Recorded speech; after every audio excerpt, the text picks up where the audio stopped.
নমস্কাৰ, সমাধানলৈ স্বাগতম। আজি পুনৰ আমি দশমমান শ্ৰেণীৰ গণিতৰ 4 নম্বৰ পাঠৰ বিষয়ে অলপ আলোচনা কৰিবলৈ লৈছোঁ। আজি আমি 4.4ৰ বিষয়ে অলপ আলোচনা কৰিম। এই পাঠত আমাক দিছে যে এটা দ্বিঘাত সমীকৰণৰ মূলৰ প্ৰকৃতি কেনেকৈ নিৰ্ণয় কৰিব লাগে, সেই বিষয়ে আমাক সুধিছে। গতিকে মই 4.4ৰ 1 নম্বৰ 1টোকে লৈছোঁ, 2x² - 3x + 5 = 0। এইটো এটা দ্বিঘাত সমীকৰণ।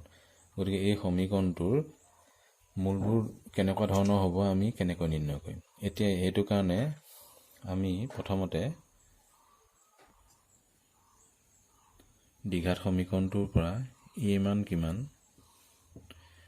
b মান কিমান আৰু c মান কিমান, আমি সেইকেইটা নিৰ্ণয় কৰি ল'লোঁ। সদায় স্কোৱাৰৰ লগা পদটোৰ সহগটোৱে a মান বুজায়, xৰ সহগে b মান বুজায় আৰু লাষ্টত থকা ধ্ৰুৱক পদটোৱে c মান বুজায়। এতিয়া আমি ভেদ নিৰূপক বুলি এটা অংশ আছে, তোমালোকে হয়তো পাইছা চাগে ভেদ নিৰূপকৰ বিষয়ে। ভেদ নিৰূপক অংশ কোনটো? এটা দ্বিঘাত সমীকৰণক আমি এই দ্বিঘাত সূত্ৰৰ সহায়ত যেতিয়া সমাধান কৰোঁ, এই সূত্ৰটোৰ এই b² - 4ac অংশটোৱে আমাক ভেদ নিৰূপকটো দিয়ে। অৰ্থাৎ সমীকৰণটোৰ মূলৰ প্ৰকৃতি কেনেকুৱা ধৰণৰ হ'ব, আমি এই ভেদ নিৰূপক অংশটো চাই পেলাই আমি নিৰ্ণয় কৰিব পাৰোঁ। গতিকে আমি এতিয়া এই ভেদ নিৰূপক অংশটো চাই পেলাই আমি সমীকৰণটো যিটো আমাক কৰিবলৈ দিছে, সেইটো প্ৰকৃতি কেনেকুৱা ধৰণৰ হ'ব মূলৰ, আমি সেইটো নিৰ্ণয় কৰিম। এতিয়া ইয়াত আমি যদি ভেদ নিৰূপকত এই মানবোৰ বহুৱাওঁ,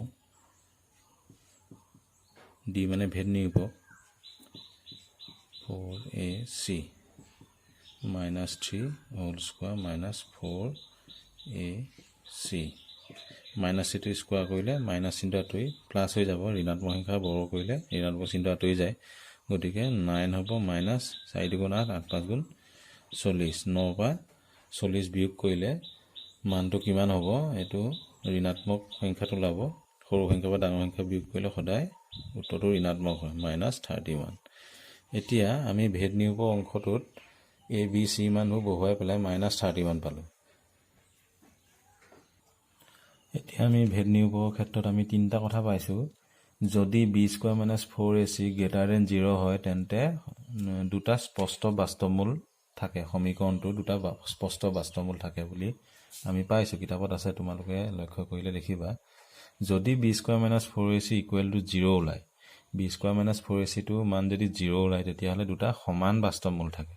আৰু যদি b² - 4ac <0 হয়, শূন্যতকৈ সৰু, অৰ্থাৎ ঋণাত্মক সংখ্যা ওলায়, তেন্তে কোনো বাস্তৱমূল নাথাকে। গতিকে আমি এতিয়া অংকটোত -31 পালোঁ, b² - 4ac মানবোৰ বহুৱাই, অৰ্থাৎ ভেদ নিৰূপকৰ মান পালোঁ -31। এতিয়া আমাৰ এই তিনিটাৰ ভিতৰত কোনটোত মিলিব, আমি সেইটো চাব লাগিব যে -31টো <0 হ'বনে, = 0 হ'বনে, <0 হ'ব। যিহেতু ঋণাত্মক সংখ্যা সদায় <0 হয়, অৰ্থাৎ শূন্যতকৈ সৰু হয়।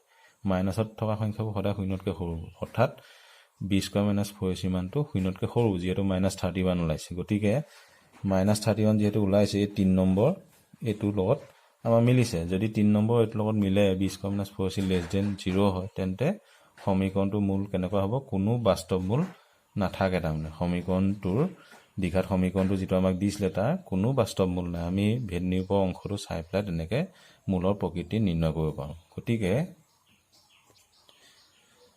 b² - 4ac মানটো আমি যিহেতু -31 ওলালে, তাৰমানে কি হ'ব, <0। এইটো হৈছে <0 চিম্বল।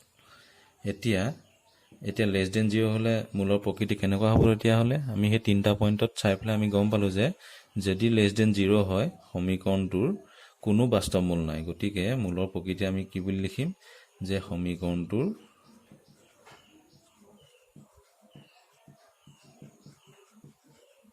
কোনো বাস্তৱমূল নাই।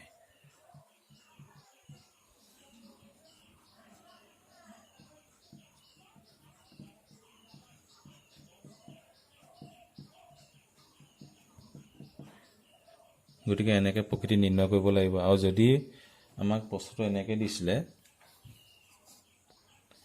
যদি বাস্তৱমূল থাকে তেতিয়াহ'লে তাক নিৰ্ণয় কৰা, প্ৰশ্ন তেনেকৈ দিছিলে। প্ৰথমতে মূলৰ প্ৰকৃতি নিৰ্ণয় কৰিবলৈ দিছে, যদি বাস্তৱমূল থাকে আমাক তাক নিৰ্ণয় কৰিবলৈ দিছে। গতিকে আমি প্ৰথম প্ৰকৃতিটো চাই ল'ম বাস্তৱমূল আছেনে নাই। যদি আছে তেতিয়াহ'লে আমি দ্বিঘাত সূত্ৰ বা উৎপাদকীকৰণ পদ্ধতি নাইবা বৰ্গ সম্পূৰণ পদ্ধতি কোনোবা এটা পদ্ধতিয়ে সমাধান কৰি দিলে আমাৰ মূলকেইটা ওলাই যাব। গতিকে আমি পুনৰ বেলেগ এটা অংক চাওঁ, 2 নম্বৰটো চাওঁ। এইটো দিছে 3x² - 4√3x + 4 = 0। ইয়াত a মান হ'ব x² সহক 3, b মান হ'ব x সহক -4√3 আৰু c মান হ'ব লাষ্টত ধ্ৰুৱক পদ 4। এতিয়া ইয়াৰ ভেদ নিৰূপকটো উলিয়াওঁ। d = b² - 4ac। b মানে হৈছে -4√3² -4a মান হৈছে 3, c মান হৈছে 4। এতিয়া ইয়াত যেহেতু ঋণাত্মক চিহ্ন আছে, স্কোৱাৰ কৰিলে ঋণাত্মক চিহ্নটো নাইকিয়া হৈ যাব, ধনাত্মক হৈ যাব। সেইটো কথা মনত ৰাখিবা যে যিকোনো ঋণাত্মক সংখ্যাকে বৰ্গ কৰিলে ঋণাত্মক চিহ্নটো আঁতৰি যায়। গতিকে ইয়াত আমি যেতিয়া স্কোৱাৰ কৰিম, প্ৰথমতে 4টো স্কোৱাৰ কৰিম, 4 × 4 = 16। তাৰপিছত √3টো স্কোৱাৰ কৰিলে 3 হ'ব। অৰ্থাৎ এনেকুৱা -4√3টো স্কোৱাৰ কেনেকৈ কৰিম, স্কোৱাৰ মানে দুটা -4√3 পূৰণ হৈ আছে, সেইটোকে আমি স্কোৱাৰ ৰূপত এনেকৈ দেখুৱাব পাৰোঁ। এতিয়া মাইনাছে মাইনাছে প্লাছ হ'ল, 4 পূৰণ কৰিলে 4 × 4 = 16 পূৰণ, √3 √3 পূৰণ কৰিলে দুটা একে বৰ্গমূলযুক্ত সংখ্যা যদি পূৰণ কৰা বৰ্গমূল চিহ্নটোহে আঁতৰি যাব, অৰ্থাৎ 3 হ'ব। এতিয়া 4 পূৰণ কৰি 16 পালা, √3 পূৰণ কৰি পেলাই 3 পালা, 3 × 16 = 48। অৰ্থাৎ ইয়াৰ মানটো কি হ'ব, এতিয়ালৈ স্কোৱাৰ কৰি দিয়াৰ লগে লগে 48 হ'ব। গতিকে 48 - 4 × 3 = 12, 4 × 48, 48 - 48 0। এতিয়া আমি পাইছিলোঁ কি, যদি b² - 4ac = 0 ওলায়, এতিয়া আমাৰ 0 ওলালে। গতিকে b² - 4ac = 0 ইয়াৰ লগত মিলিছে 2 নম্বৰটোৰ লগত। গতিকে এইটোৰ লগত যেতিয়া মিলিব তেতিয়াহ'লে কি হ'ব, মূলৰ প্ৰকৃতি দুটা সমান বাস্তৱমূল থাকিব। সমীকৰণটো দুটা একে মূল ওলাব, তাৰমানে সমান বাস্তৱমূল ওলাব। গতিকে b² - 4ac = 0, অৰ্থাৎ সমীকৰণটোৰ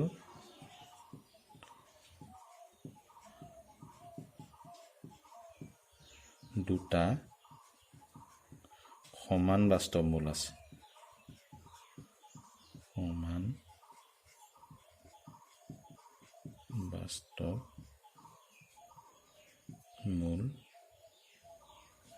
আছে। এতিয়া আমাক কৈছে কি, যদি বাস্তৱমূল আছে সমাধান কৰিবলৈ কৈছে।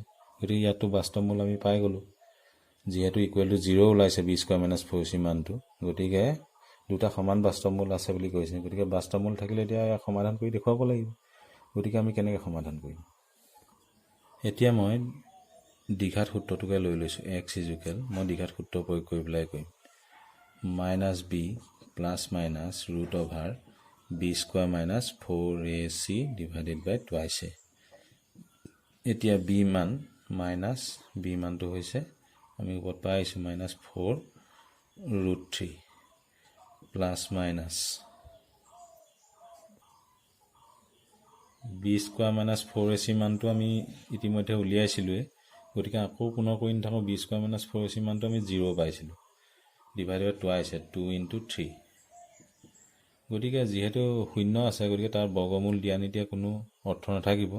গতিকে আমাৰ থাকিলে কি, ইয়াত মাইনাছে মাইনাছে প্লাছ, এইটো মাইনাছ সূত্ৰ মাইনাছ আৰু এইটো সংখ্যাটো আগতো মাইনাছ চিন আছে। গতিকে দুটা মাইনাছ চিন আমি এনেকৈ দেখুৱাবলগীয়া হৈছে। গতিকে মাইনাছ যেতিয়া দুটা মাইনাছ থাকিব, দুইটা মাইনাছ আমি বেকেটৰ আঁতৰাবলৈ হ'লে দুটা মাইনাছ চিন পূৰণ কৰি দিম, মাইনাছে প্লাছ 4√3 ± 0 / 3 × 6। তাৰমানে এতিয়া আমি মূলকেইটা উলিয়াব পাৰিম। এতিয়া x = 4√3 / 6 + 0, প্লাছ মাইনাছ দুটা আছে, এভাগ আমি প্লাছ দি কৰিম, এভাগ মাইনাছ দি কৰিম। গতিকে 0 থাকিলে নিলিখিলেও হয়, তথাপিতো মই দেখুৱাই দিছোঁ তোমালোকক। এতিয়া 4√3টো 0 লগত যোগ কৰিলে 4√3 হ'ব / 6। এতিয়া 4 আৰু 6 এই দুটা কটাকটি কৰিব পৰা অৱস্থাত আছে। 4 আৰু 6 দুইটাকে 2 কটাকটি যাব। 2 4 দুবাৰ গ'ল, 6 তিনিবাৰ গ'ল। থাকিলে কি 2√3। এতিয়া চোৱা ইয়াত 3টোকো আমি এনেকৈও লিখিব পাৰোঁ। 3 বুলি নিলিখি দুটা √3 পূৰণফল হিচাপেও দেখুৱাব পাৰোঁ। তেতিয়া কি হ'ব, এটা √3 কটাকটি গুচি যাব। থাকিব কি তেতিয়াহ'লে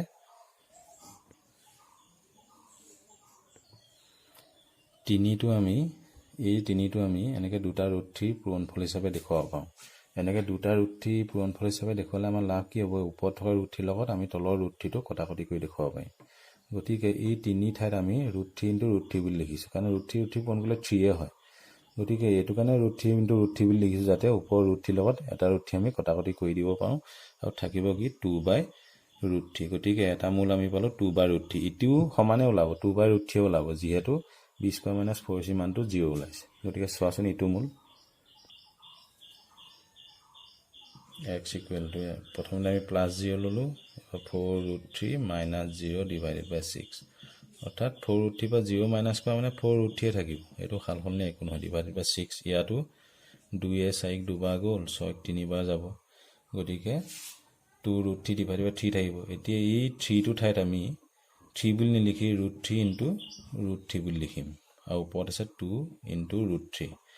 কি কাৰণে লিখিলোঁ, কাৰণ এতিয়া এই √3 এটা কটাকটি কৰি দিব পাৰিম। গতিকে থাকিলেগে কি 2/√3। গতিকে মূল দুইটা আমি একে সমান মূল পালোঁ, দেখিছেনে?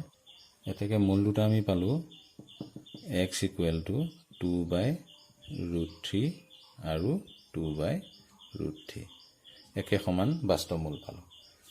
গতিকে আশা কৰিছোঁ তোমালোকে বুজিব পাৰিছা। যদি নাই পোৱা কমেণ্ট যোগে জনাবা, আৰু লগতে চেনেলটো লাইক আৰু শ্বেয়াৰ কৰি দিবা, লগতে ছাবস্ক্ৰাইবো কৰিবলৈ নাপাহৰিবা। ধন্যবাদ।